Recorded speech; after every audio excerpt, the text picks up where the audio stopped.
10秒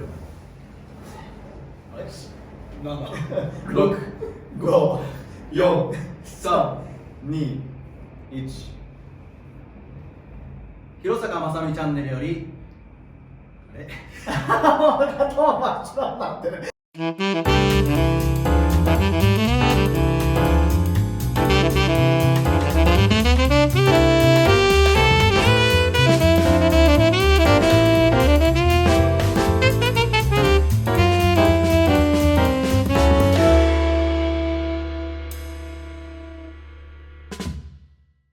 広坂まさみチャンネルよりスペシャルゲストをお呼びしてのトークショーをお届けします。今回のゲストはラジコンカーの世界チャンピオンを13年連続で保持している現役の世界チャンピオン松倉直人さんです。こんにちは。お邪魔します。こんにちは。よろしくお願いします。よろしくお願いします。久しぶりですね。お久しぶりですね。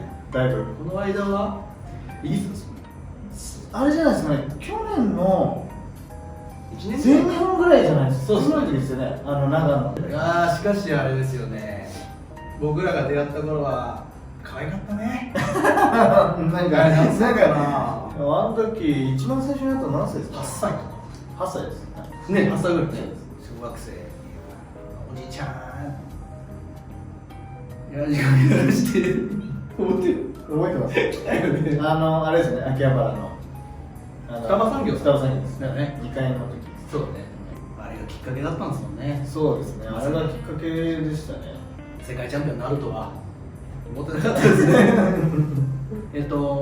まあいろいろ松倉君にも質問させてもらったり、まあ、お互いにいろんな話をして、まあ、聞いてくださってる方にこう面白いな、ためになるなって思うようなことを話していければなと思っています。はい。いろいろとよろしくよろしくお願いします。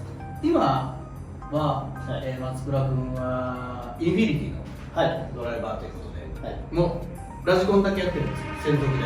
そうですね。インフィニティという会社はもう本当まだ会社を建ててから5、6年ぐらいしかまだ経ってないんですけども、はい、短いんですけども、今シンガポールに、社長が今シンガポールにいる平健二さんっていう人なんですけど、その人が趣味でラジコンが好きで、そこからじゃあチーム作ってやりたいということで、今じゃすっごい人がいっぱいいるんですけど。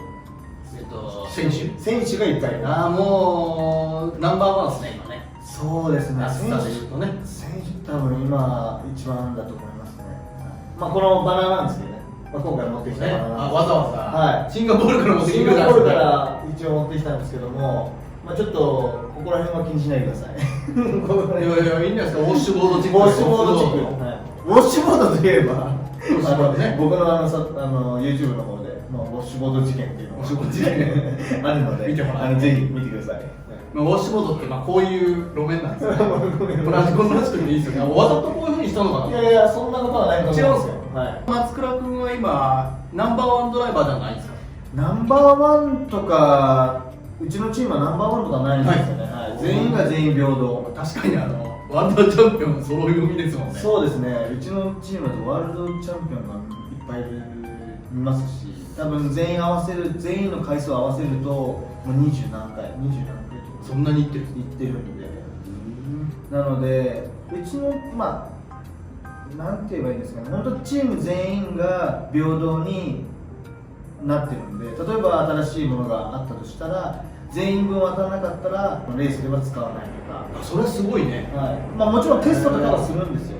テストとかはしますし、みんなでミーティングをして、じゃあこの人とこの人に使わせてもいいかっていうふうにみんなで決めて、みんなが OK したらじゃあその人だけ使わせようみたいな、そういうふうにみんなを平等に扱っているところからが多分すごいいいところだと思います。それをまとめるのが大変な作業ですね。いやすごい大変。そのまとめ役っていうのは誰がやってるんですか？まとめ役っていう言い方だと、もちろん社長である平さんと、あと日本のクリエーションモデル三浦さん、の三浦さんが日本の社長っていうふうには言われてるんですけど、その三浦さんがほとんど皆さんまとめてる、その2人がまとめてる感じですね。しかしワールドチャンピオンだらけのチームをまとめ上げるって普通は難しいですよね。難しいと思います。やっぱ一人一人ドライビングスタイルも違いますし、あと、考え方も違うので、それをじゃあ一つにまとめるってなるとやっぱかなり難しいですし、ただそれをやらないと本当にチームがバラバラになっちゃうので、やっぱそういうところは今こういうふうにうまくいってるのはやっぱその2人の2人がまとめてる仕方がいいか、いかにこういいかっていうことだと思うんですけど、やっぱり旗から見てると今最強チームに見えるんですけど、はい、その中でやりやすい部分ってありますよね。やっぱり上手い人がいっぱい多い。そうですね、やっぱり上手いドライバーのなんていうんですか、流行りってあるじゃないですか。例えば走らせ方の流行りだったり、セッティングの流行りだったり、そういうのってどのカテゴリー、どのそのスポーツでもそうだと思うんですけど、どんどん変わっていくんですよね、スタイルが。例えばじゃあ去年勝ったから、じゃあ去年勝ったスタイルでじゃあ今年もいけるかって言ったら、もちろん他のドライバーがみんなそれを真似してくるんで、どんどんこう新しくしていかなきゃいけない、更新していかなきゃいけないっていうのがあって、そういうドライバー、うちにはすごい、うちっていう言い方をしてるけど、インフィニティにはいっぱいいいドライバーがいるんで、それを常に一緒に更新していけるんですよね。共有できますし、どんどん全員が速いんで、もうやっぱレースになると1人しか勝てないからすごい難しいっていう部分はすごいあるんですけど、でも自分をスキルアップさせるためにはみんなで共有できる、そういった部分じゃないですかね。はい、ものすごい真面目な話から入りましたね。はい、一番年上の人と一番年下の人って今誰と誰ですか？何歳？年下だと日本人誰ですか？イオン君。あ、イオン君が。はい、今10代かな。サポートでやってるんですけど、正式なプロとかではないんですけど、インフィニティとして、一番最年少がイオン君。はい。最年長だとドライバーですよね。そう。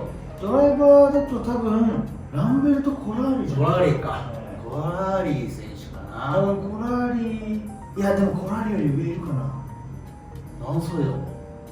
コラーリが確か47とか8とか。でもマサルさんと同じぐらい僕が今50ですよね。多分僕より年上じゃないかな。だと思うんですよね。50超えてるってこと？多分ちょっと調べてみますか。調べてみて。でも実際僕の父親があれですからね。僕より若い。そうですね、マサルさんと。ちなみにランベルト・コラーリさん、僕ちょっと調べてきました。てか知ってるんだけどね。はい。9回チャンピオンになってるので。そうなんですよ。同じカテゴリー。それはもう現れないでしょ今後。もちろん僕も無理だったし。9回よ。18年。そう。そうです。8回だ。8回同じカテゴリーで取ってちょっと空いてもう1回取った。もう1回取ったんですね。8回っていうと16年。8回連続ってすごくない？すごいよね。世界2周だよ。4つのブロックを回るんで。そうですね。2年ごとに。いやもうできんでしたね。すごいよね。もう今考えるだけですごいですよね。でもね、あれなんですよ。松倉さんね、もうちょっとすると、ランベルト・コラーリーの記録を実は抜けるんですよ。本当ですか？今、歴代、松倉直人、歴代3位なんですよ。お、3位ですか？何が3位かっていうと、世界チャンピオンになった回数、6回なんですよ。あ、そうですね。で、コラーリーさんは、9回です。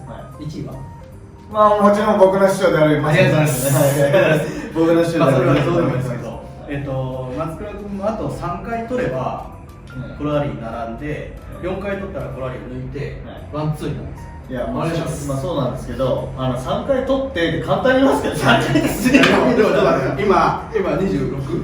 今20、そうです。今年7でしょ。毎年チャンピオンになるチャンスが2回ぐらいあるじゃないですか。ありますね。今年は延期になったらないですけど、来年2つぐらい取って6カテゴリーあるんで、6カテあるんで、6カテやるかどうかわかんないですけどね。5カテゴリーがごめんなさい。ずらすかもしれないですけどね。そのままスライドするかもしれないですけど、2カテゴリーは最低でもあるんで、ありますね。5カテやったら、そのうち3カテやればいいですかもんね。3つ取るだけで来年そんな簡単に言いますけどね28歳でもう達成できちゃうんですよね。いやまあそうですね、まあそのぐらいの気持ちでね、僕は世界戦挑んでる。もう可能性があるとすると、松倉君の次が5回のマーク・ライナーさんなんですけど、はい、この2人ぐらいかな、ラーメンとコライの記録抜けるのは近いところだとそうだと思いますね。で松倉君の場合は特にレースに出てるカテゴリーが多いので、そうですね、はい、可能性としてはすごくあるよね。まあオフロードもエンジンも全部やってるんで、そうですよね、はい、実際オールカテゴリー今まででもそんなにないですよね。オールカテゴリーそんなにいないですよ。もう数えられるぐらいしかいないです。しかもそうです、チャンピオンになったっていう。そうですよね。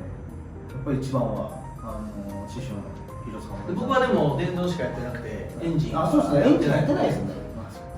ただ僕は知ってるんですよ。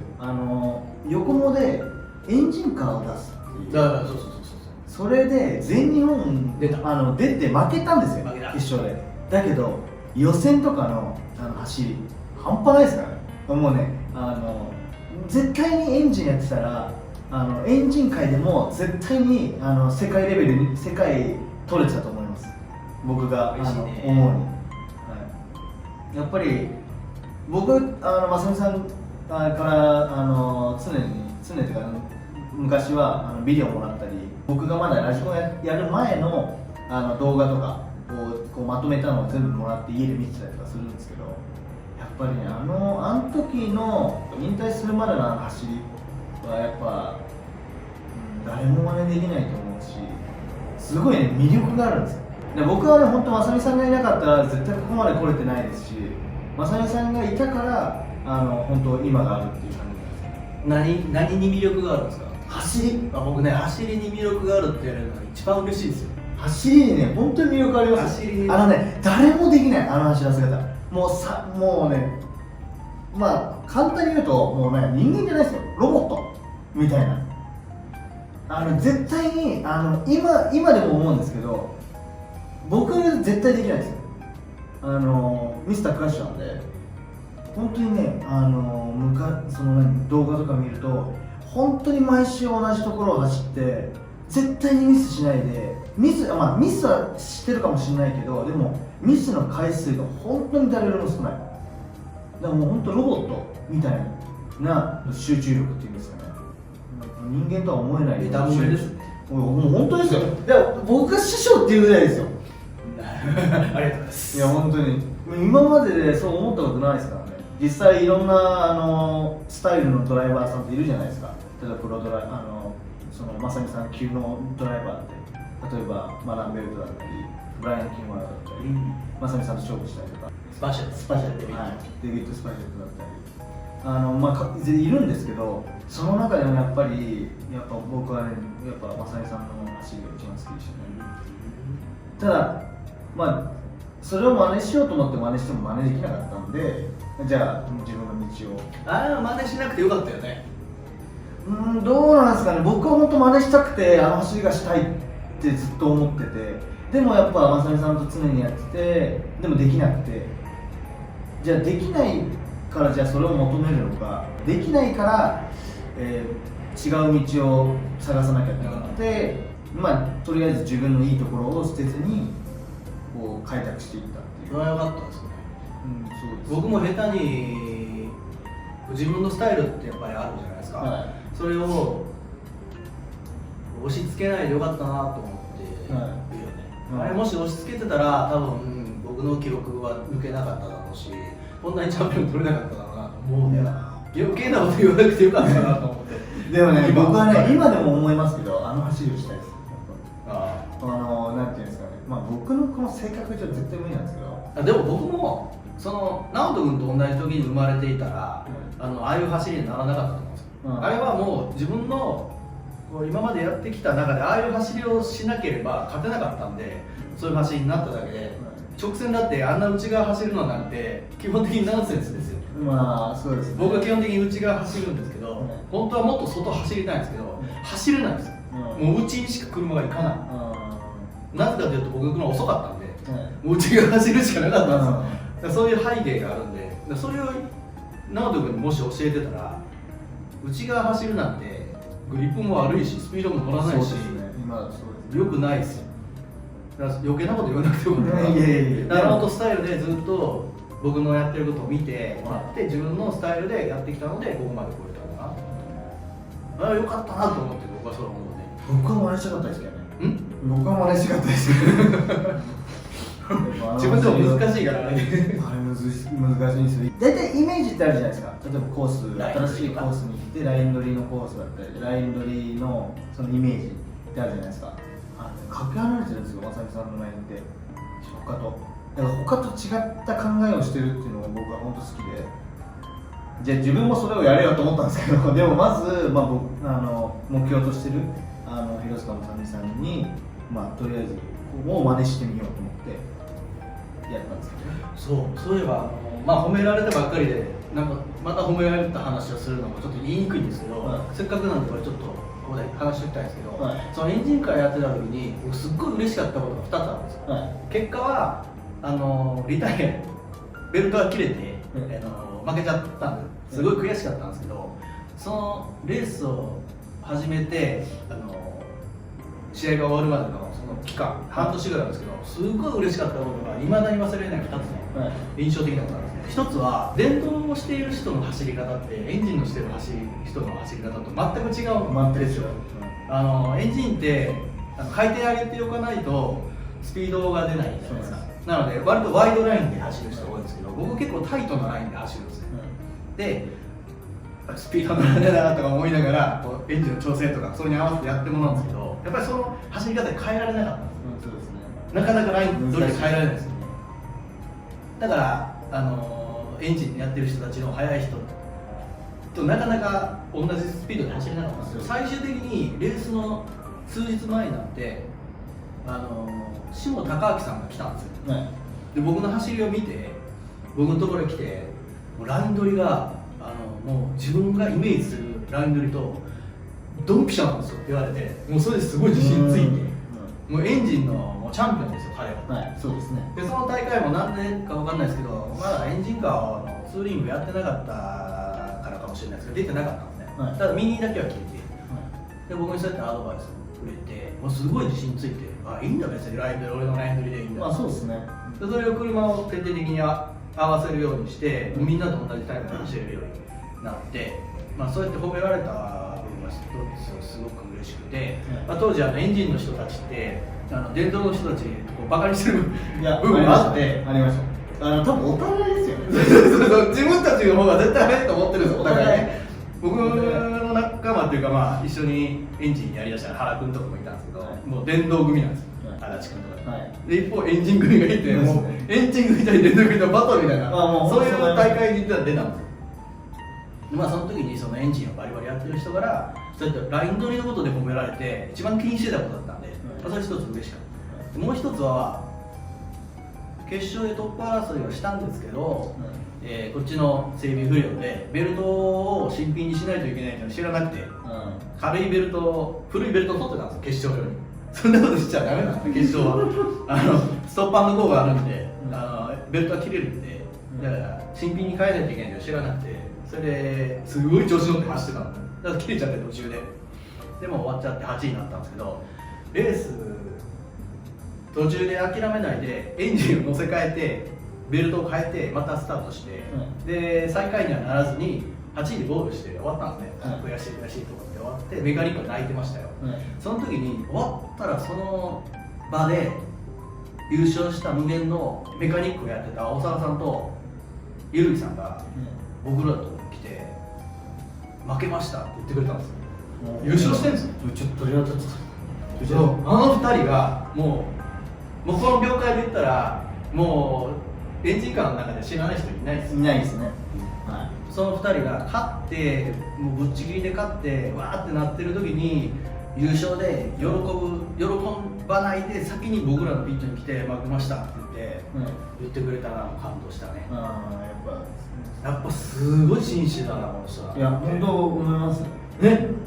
でそのね内容が彼らにしてみたら、もう僕が勝ってたような内容だったのかもしれない。多分いきなり来て互角以上の戦い見せたわけですし、あれ僕が勝ってたわけだからその2つがすごく印象的に残っていて、エンジンカーやってよかったなって思いました。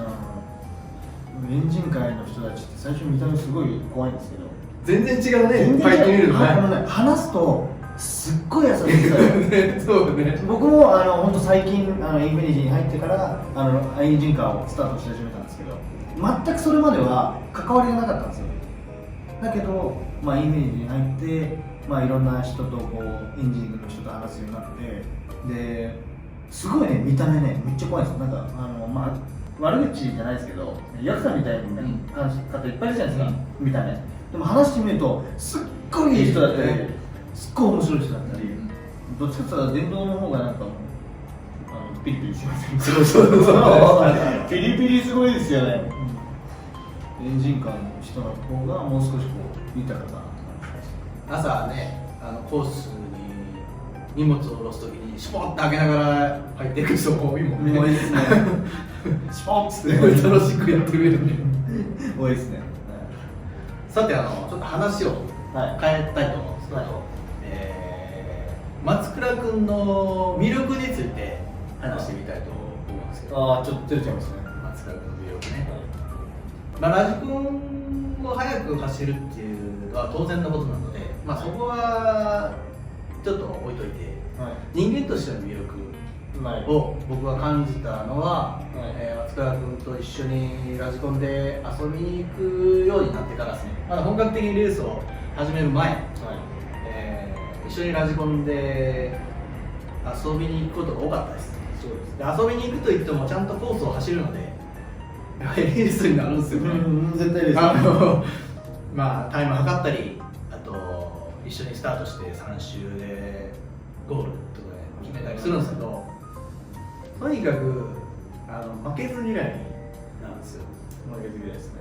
人一倍、大体僕が勝つわけなんですけど、当然僕ねうまいしね、絶対勝てないですよね。だってで僕も負けず嫌いなんで、手抜いたりしないんですよ。そうですね。いや、若干抜いてくれてましたよ、たまに。だからいつまでたってもその遊びが終わらないんですよ。負けると勝つまでやろうとするので。僕はそうですね。そうですね。その気持ち、その負けず嫌いな気持ちに魅力を感じましたね。まず負けず嫌いじゃないと、また悔しい思いした後にまた頑張ると思わないじゃないですか。そうですね。でみんな大体の人は負けず嫌いだと思うんですけど、その中でもやっぱり人一倍負けず嫌いなところに魅力を感じましたね。だからいつまでたっても帰れないので、外手抜いて負けてあげたりっていうのもあったりありましたね。結構ありますね。ストップウォッチとか一瞬のタイムの勝負とか。なんか押すの遅くなかった。動画でも僕の方が早いんですけど、ちょっと早めに押してあげたりとかね。もういろいろやってるんですよ。僕ね、ちゃんとそこら辺見てて。見てた。でも一回なんかすごい決まった時があって、で自分の中ではなんかもっと速いタイムが出ると思ったのに、なんかすごいタイムみたいなの遅くて、これ絶対遅く押したでしょ。めっちゃぶち切れたことありますよ。遅いぞ、押すの遅くないですかってね。じゃあね、この松倉君だけじゃなくてお姉さんがいるんですよ。でお姉さんもまた輪かけたように負けず嫌いで。そうですね。僕以上かもしれないで僕ら2人が練習しているのにお姉さん来るんですよね。来ます。お姉さんも割とラジコンにハマってる時があって、ありましたね。で同じ車を用意してそれで一緒に走るとやっぱりレースになるんですよね。ありますね。僕ら2人でもこう勝った負けたでごちゃごちゃやってんのに、また1人増えて、その子もまた悔しがってこう負けるとね、だんだんね顔色が変わってくるんですよね。で、逆の果てに泣き出す。そう、それでもう泣き出す寸前になると直人君が僕のとこ来て「渡辺さんやばいっすやばいっすやばいっす」みたいななるわけですよ。でしょうがないからレース3周ですよ。2周を2人で突破争いするんですよ。で最後ゴールの手前のところで2人がぶつかってクラッシュするんですよ。でクラッシュした隙にお姉さんがトップゴールですよ。うわー負けたってことですげえ悔しい顔しなきゃなんないですよ。お姉さんニコニコで、ようやくここでご飯食べに行ける、ご飯食べに行ける。そのぐらいね、兄弟揃って悔しがり。懐かしいですね。もうトントンランドあったじゃないですか。トントンランドね。あそこで本当ね昼からずっとやって、で夜本当もう暗くなってんのに、はいもう一回、はいもう一回、もう一回もうジャンプ見えませんみたいなありましたよね。なんかもうすごい暗くて見えないのにもう一回っつってで車出てこなくて、俺の車どこ行ったってスタックしてこうやってありました。覚えてます。だからそれでまあ松倉君もお姉さんもこの世界にハマって全国大会に出るようになってね。そうですね、はい、そこまで行ったもんね。やっぱ悔しいっていうのが大事なんだね。大事だと思いますね。まあうちのお姉ちゃんもだいぶ成績はしっかり残してますからね。最終的に偉いなと思うのはラジコンもいい成績出していったし、まあ、走りも良かったし、はい、勉強もできるんだよね。いや勉強すごいんですよ。両方できる人ってやっぱすごいなと思う。いや僕すごいです。僕は勉強できないんで、まあ見るからに喋り方もそうですけど、ただお姉ちゃんは中学校でも本当トップ10にいて、よくやってたよね。でね、記憶にあるのは高校で常になんか学年1位とかって言うんですよ。そうもうトップクラス。本当すごいですよね。だからであれですよ、そのまま大学行くじゃないですか。で大学で大学からまた大学院でアメリカ行ったんですよで今就職はしてるんですけど、日本に帰ってきて両方やれるってね、偉いよね。尊敬するわ。だから松倉君の YouTube を見てても、その下のコメントずっと言ってますよね。そうなんです皆さんこれ注意です。大抵もう半分以上の人がお姉ちゃんが書く概要欄が面白い。そうやっぱそう。やっぱそう。僕もそう。はい。いや僕もそうです。あっちもっと増やしてほしいよな。そう面白いわ。そうでうちの僕最初提案したんですよ。やっぱお姉ちゃんが書くとやっぱ昔の人とかがすごいこう食いついてくれるかなと思って、知ってる人たちが。でそうですね、お姉ちゃんにお任せして何でもいいよ。例えばラジコンに関することじゃなくても、私もやりたくなったとか、昔を思い出すとか、まあ、そういう風に書くと、まあ、そういうファンがつくから、まあ、僕の再生回数も上がるかなみたいなまあそういったことでお姉ちゃんに頼んだんですけど。そうなんだ。評判いいんだ。評判いい、めちゃくちゃいいんですよ。なんなら僕の動画より概要欄しか読まないし。そうやっぱりいい。